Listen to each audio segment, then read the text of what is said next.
and so this video is going to look back at the 5 best deaths of Spider-Man. Number 5. The Superior Spider-Man. In this story, Otto Octavius, or Doc Ock, is dying. Basically, his body is rotting away after being put through too many super fights over the years. And even though he tries everything he can, he still can't fix his body, and he is going to die. But he decides not to give up. So he can't fix his body. So what? He'll just go get another one. And what better body to get than Spider-Man's? He's a hero in his prime, healthy, and has superpowers. And so Doc Ock conducted several master plan schemes to get his revenge on those who had wronged him. But really, he wasn't doing that at all. You see, each time Spider-Man beat him, he had to use a helmet to link his mind to Doc Ock's Octobots. And Doc Ock had designed it that way, so that he could map Spider-Man's brain.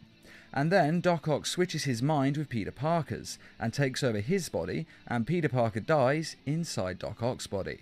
It's an incredibly dark death, and a lot of fans, myself included, didn't like seeing Peter Parker go out this way.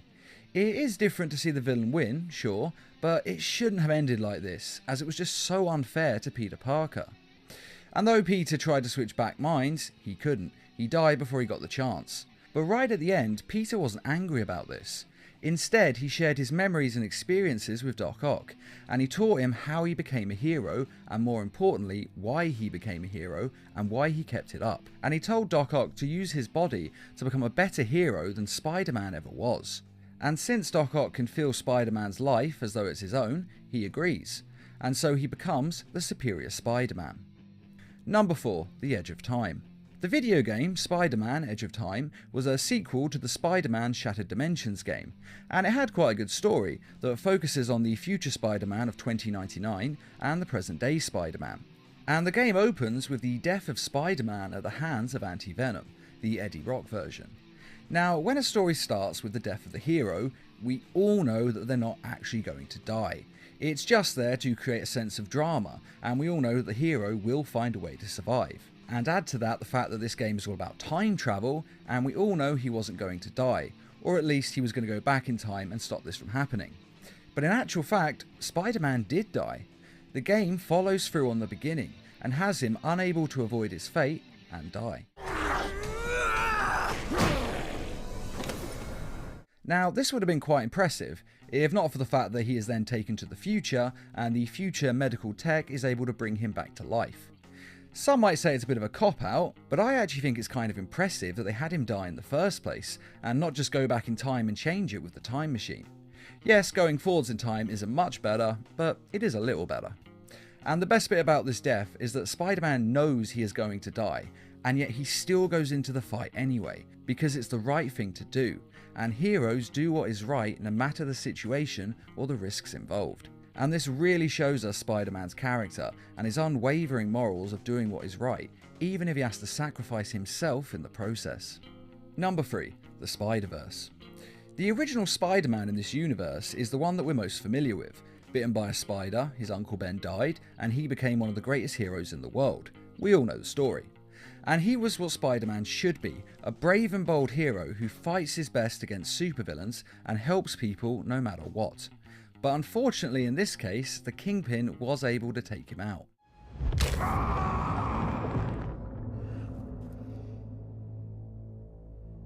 Get rid of the body. Now, he only appears briefly in this film, but he makes a great impact, especially on Miles Morales. Because Miles only becomes a hero because Spider-Man is gone and the void needs to be filled. And though other Spider-Men from other universes helped train him, I honestly think the one who had the most influence on his life was the one who died, as he showed him what it meant to be a hero, what you had to give and the risks involved. And without him dying, then Miles would have never become Spider-Man, as it's not the life that he wanted. So basically, Peter Parker has become Miles Morales' Uncle Ben, as beforehand Miles didn't want to be a hero, but after the death of Peter Parker, he realises that he has to become a hero. With great power comes great responsibility. So it's a slightly different take on a very familiar story. Which is also why this death works so well, because if it was any other superhero, this wouldn't work. If it was a hero we didn't know who just dies in the first 5 minutes of the film, no one would really care. But thanks to all the Spider-Man movies, comics and video games, everyone on the planet is familiar with his character, to the point where newer films, such as the Marvel ones, don't even bother telling his origin story, because we all know it at this point. And it's because of this that we can really feel his death in our hearts, even though he's barely in the film. Number 2. The Snap. When talking about the death of Spider-Man, Thanos' finger snap has to be mentioned. One of the best superhero movies ever made that sees Spider-Man teaming up with a host of other heroes. He travels with Iron Man and Doctor Strange into deep space, and finally to an alien world, where he teams up with even more heroes to fight Thanos en masse. And it's a great sequence to watch, and must have cost millions to make. And Spider-Man is actually incredibly helpful in this fight, saving lives and even going so far as to be the one who almost gets the gauntlet off of Thanos. It's coming, I got it! But as we all know, Thanos ultimately gets all the Infinity Stones and enacts his plan of wiping out half the universe, because apparently, according to Doctor Strange, it's the only way to defeat him. But sadly, this finger snap sees Spider-Man dissolve into nothing. I don't want to go, sir, please. Please, I don't want to go. I don't want to go. And it's actually one of the more painful deaths in the film. A lot of others do dissolve, yes, but it's Peter Parker's final words to Tony Stark that make him sound so young, and we remember that he's more of a Spider-Teen than Spider-Man. And having him risk his life so young and then to lose it like this is just heartbreaking to watch. Of course, with that being said, we all know that Spider-Man will be back soon enough, as he is not only the face of the franchise, but the next Spider-Man film is already being advertised, before Spider-Man himself has even been resurrected in the MCU. Which really lowers the stakes for Infinity War Part 2, as we know 100% that he's coming back. I mean, to be fair, we kinda did already, but seeing him actually advertise another film in a trailer, it's just a little bit tacky. They could have waited a few more months. But even when we take that into account, it's still a great death, and one of the more memorable out of everyone else who died in that film. And without a doubt, it's the death of Spider-Man that audiences are now the most familiar with. And though it may seem a bit simple, as it's just Thanos snapping his fingers, don't forget that finger snap was a decade in the making. Number 1. Ultimate Spider-Man. Now, this is widely considered to be the best Spider-Man death that we've ever seen, and for good reason. In the Ultimate Universe, Spider-Man is still the Peter Parker that we know and love, though he's a little bit younger in this version. But he's a hero with the same powers and pretty much the same past. And in this universe, the Sinister Six have broken out of prison and are coming for Peter Parker. Not Spider-Man, but Peter Parker, as they know who he is and more importantly, where he lives. Now, Peter manages to get Aunt May and Gwen Stacy out of their home and to safety, and then he heads off for the confrontation with the villains. And his end really begins on the way there when he takes a bullet intended for Captain America. And obviously a bullet wound is the last thing he needs when he has to go fight some of the most powerful supervillains in the world. But he is Spider-Man, and so he manages to work up the strength to stand. Now, he can't go to a hospital without giving away his identity, so instead he webs his wounds as closed as possible and gets web slinging home. He could have obviously gone somewhere else to get patched up, but he desperately needs to get home because he's scared they're going to hurt innocent civilians. And I have to say that doing all of that with a bullet wound takes a willpower made of iron. And then when he arrives home, there is a truly epic showdown, which sees Electro, Sandman, Vulture, Kraven and Norman Osborn versus Spider-Man and the Human Torch and Iceman, who at this point in that universe have been living with Peter Parker. Now, you may have noticed I only listed 5 of the Sinister Six there, and that's because Norman Osborn has killed Dr. Octavius. When the Doc said that he didn't want to waste time killing Spider-Man, he just wanted to get on with his life. But the fight with the Sinister Five still has quite a few eventful moments. But my favourite moment is without a doubt when Aunt May returns, gun in hand, and guns down Electro.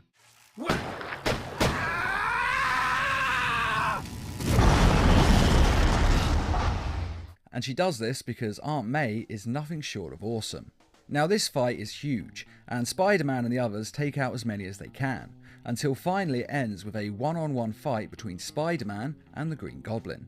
And just as the two of them are staring each other down, they are then interrupted by Mary Jane Watson, who is driving a stolen van, and she drives it straight into the Green Goblin, crushing him. Because MJ is pretty awesome too. But the Green Goblin isn't finished yet, and he gets back up, only to be knocked back down by Peter Parker, who lifts and throws a van on top of him with such force that it explodes.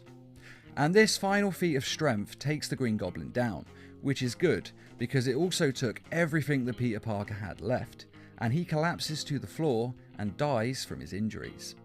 And he dies happy because he is able to save his Aunt May's life. He couldn't save his Uncle Ben, and the guilt of that defined the rest of his life, but this time he does the right thing and he saves his Aunt May, and he is able to die in peace, safe with the knowledge that his mission is complete.